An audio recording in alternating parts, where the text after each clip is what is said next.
What's going on, guys? Zap here. And before we get into my review of the Luna Abyss demo, I want to give a huge shout out to the developers over at the Bonsai Collective. They decided to reach out to me and give me access to the demo a little bit early so that I can go ahead and put this video out for you guys, giving my thoughts. They didn't have to do that. I am a very, very small content creator here on YouTube as well as on Twitch, but they decided to take a chance on me and give me the opportunity to play their game a little bit early. So huge shout out to them, and hopefully, we can do business together again sometime in the future. So I'm very, very thankful. But let's not waste too much more time and go ahead and get into the review of Luna Abyss. Luna Abyss is a first-person action-adventure game developed by the Bonsai Collective.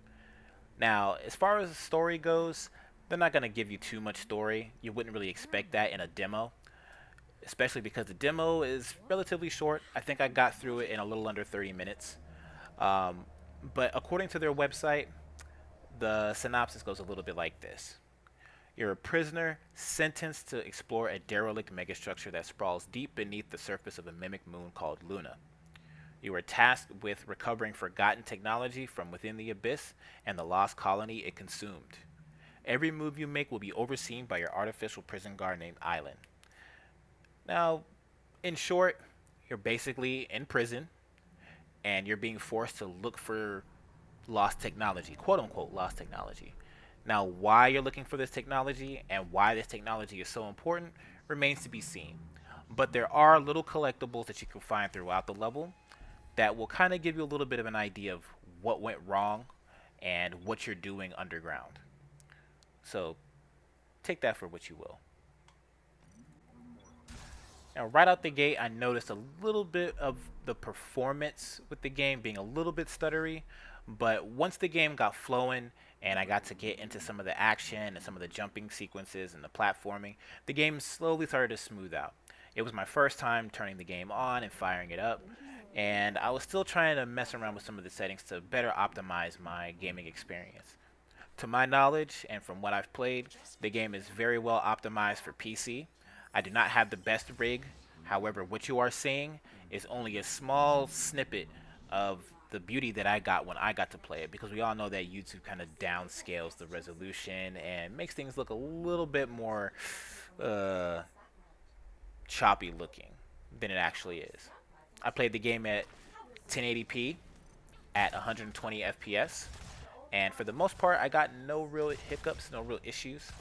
I did notice that there were a couple instances of slowdown throughout the game as I used new weapons, which you will see later on. Um, but other than that, the game ran relatively smooth. I enjoyed a lot of the sequences, and the game felt fast. That's a huge plus for me. I like fast FPS games. So once I got my controls and everything squared away, I was pretty much good to go.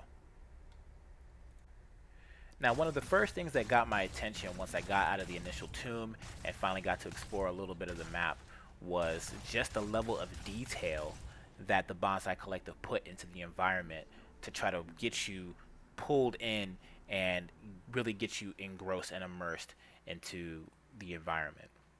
From the different ways that lighting affects and bounce off of the different rocks to the way that, you know, reflections happen against watery surfaces, all the way down to the different ambient noises that you might hear in the background.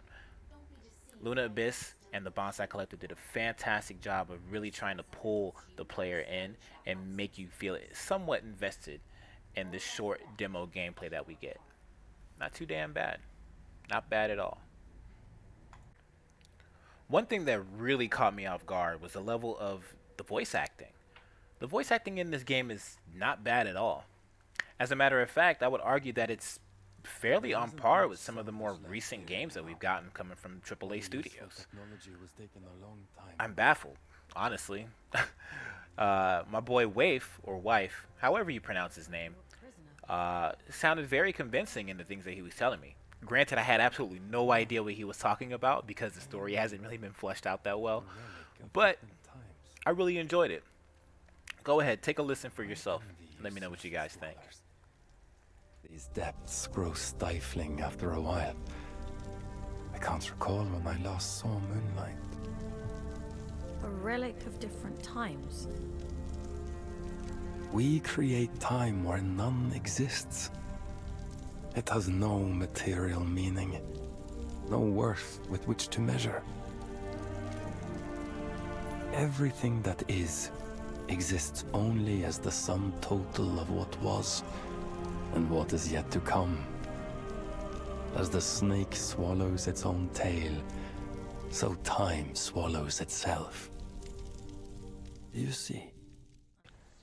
Now, time to answer the age-old question. What's the gameplay like for Luna Abyss? Well, if I had to compare Luna Abyss to any other games out there on the market, I'd probably say it felt very much like Doom 2016 and Doom Eternal. Now, the reason I say that is because the structure of the gameplay is very similar. Basically, you go from point A to point B, jumping on different platforms, climbing up ledges, going through narrow corridors, up until you get to a big room. A bunch of enemies will spawn in the room.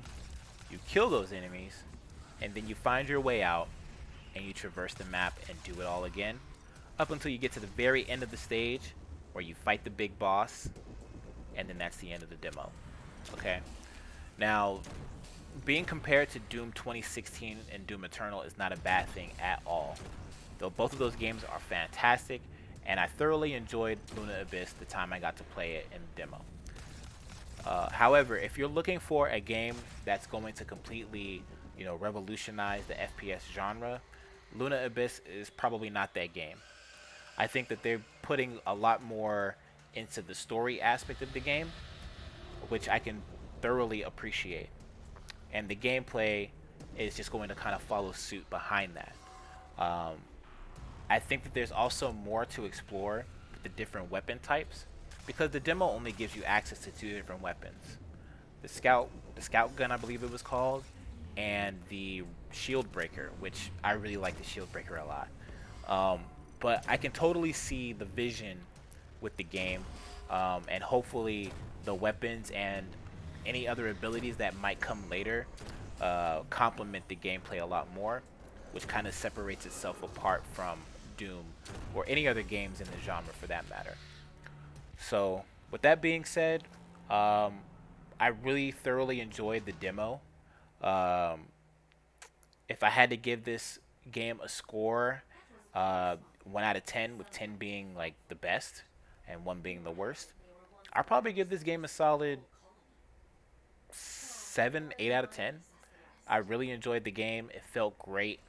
I liked what I saw. And this is only the demo. There's no release date for the game as of yet. It just says coming soon on both the Epic Games Store and on Steam. But keep an eye out for it, man. Put this thing in your wish list. You don't want to be left out when the game finally comes out. I'm looking forward to it, man. But thank you guys for watching the video. I appreciate the support. Thank you once again to the developers for giving me a code. And yeah, I'll see you guys in the next one. Take it easy. Peace.